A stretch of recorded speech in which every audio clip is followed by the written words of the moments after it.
With there being so much talk of what 2024 is going to bring to Dungeons & Dragons and still so many mysteries yet unsolved, there's one thing that I am sure is on everyone's radar for an aspect of the game which needs a little bit of love, and that is the state of martial classes. When I'm talking about martials, I am speaking of the true martial classes, like Barbarian, Fighter, and Rogue, with maybe a little bit of Monk and Ranger sprinkled in from time to time. Now, to be clear, and before we get too far here, I'm not actually sure how much of a problem this really is.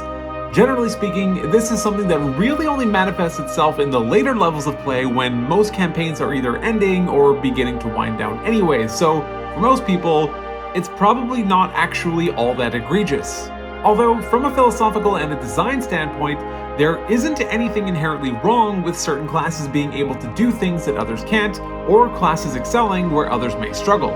In fact, I'd probably go so far as to say that this is actually a hallmark of good design, as it requires your group to utilize a wider variety of classes or abilities to have ample coverage for the things that may come up.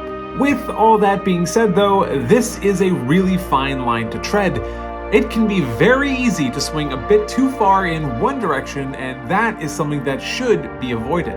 You generally don't want a player to feel punished for a decision that they made. The bottom line is this is a cooperative game. Players should feel like their contributions matter, and having balanced classes is a huge part of that.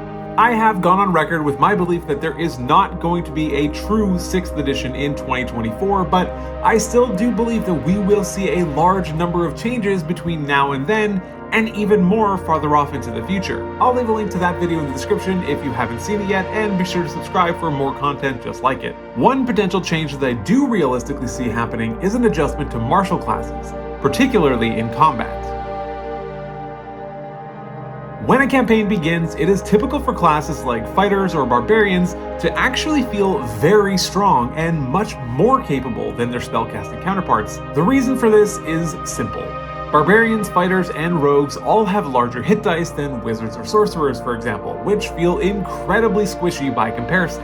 Melee and ranged attacks are effectively limitless, and hitting with 1d8, 10, or 12 plus maybe 4 or 5 depending on the modifier every single turn feels comparatively good to rolling average on Firebolt, for example. Casters in the early stages of play are limited to cantrips and only have 2 first-level spells per day, which requires them to be very thoughtful when deciding to expend this precious resource. Additionally, melee classes are far better able to leverage their hit points as a resource.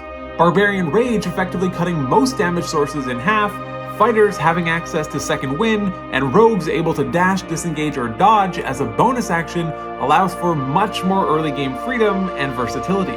However, this early game advantage does not last forever. While melee classes may feel stronger at the outset, their progression is largely linear, with a few bumps here and there when class features come into play, plus ability score increases or feats. This, however, is not the case for casters.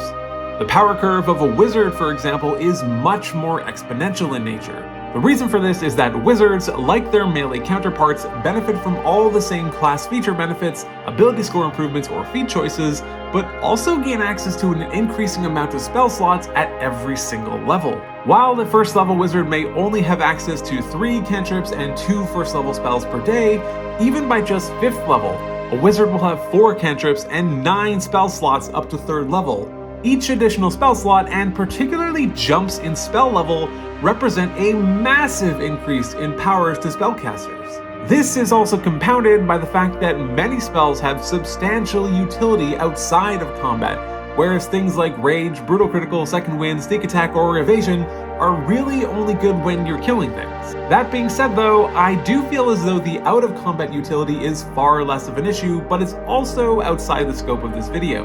To reiterate though, while I'm not convinced that this is truly that bad of a problem, after all, it's hard to imagine Dungeons & Dragons without the magic, and magic is quite powerful. I do think though that there are things that can be done to at least somewhat level the playing field.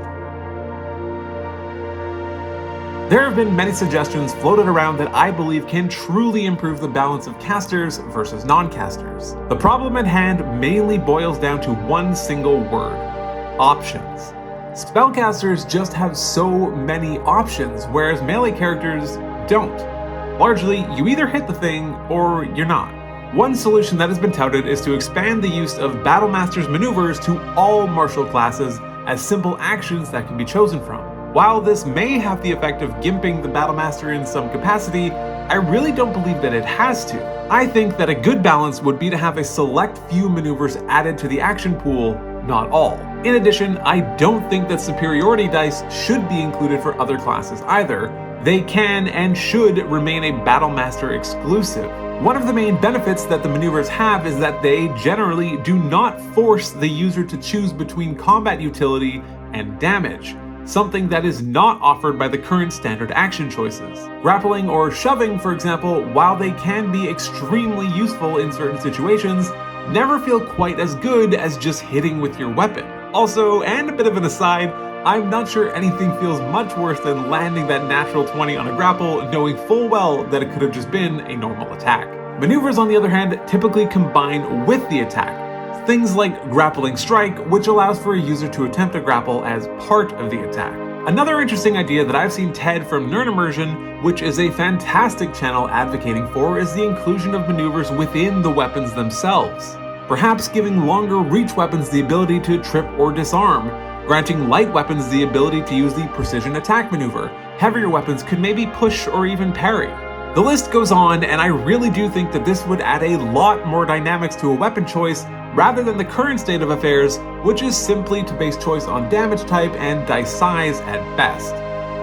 Take a glaive and a halberd, for example. These are both martial weapons, they both cost 20 gold pieces, they both deal 1d10 slashing damage, they both have the heavy and reach and two-handed properties.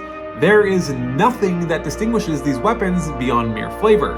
However, if they offered certain unique maneuvers, that would make the weapon choice substantially more interesting and provide additional options to utilize in combat. As much as I love this idea though, I do think it can be even expanded upon. One of the things that has always stuck out to me is the distinction between simple and martial weapons and their associated proficiencies. While there are a few mechanical differences, such as there being no simple weapons with the heavy or reach properties, the differences are really much more conceptual than anything else. Perhaps as a mean of amplifying the value that martial weapons have over their simple counterparts, martials should be granted these abilities, whereas simple ones should not.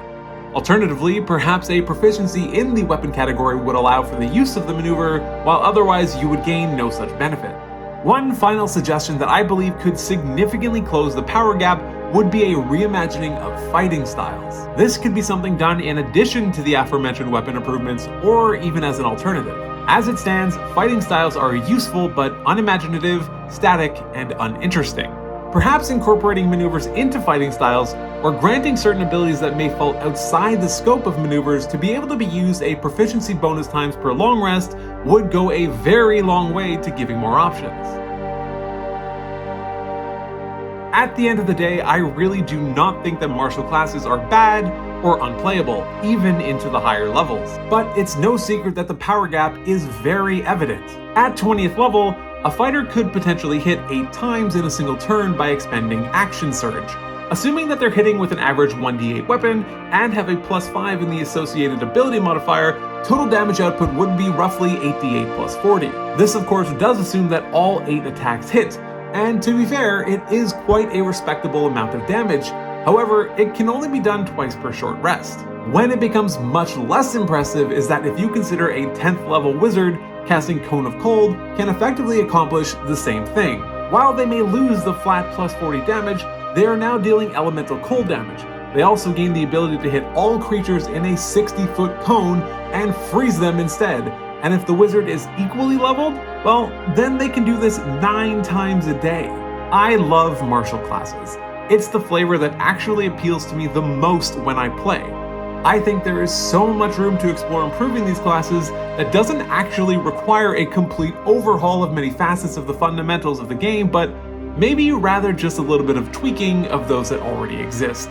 Thank you so much for taking the time to watch this video. I have really enjoyed making this video essay style content, and the response has been really great so far. If you have any suggestions or things that you would like me to take a deeper dive into, please leave a comment down below, and don't forget to subscribe so you don't miss out when that video inevitably shows up.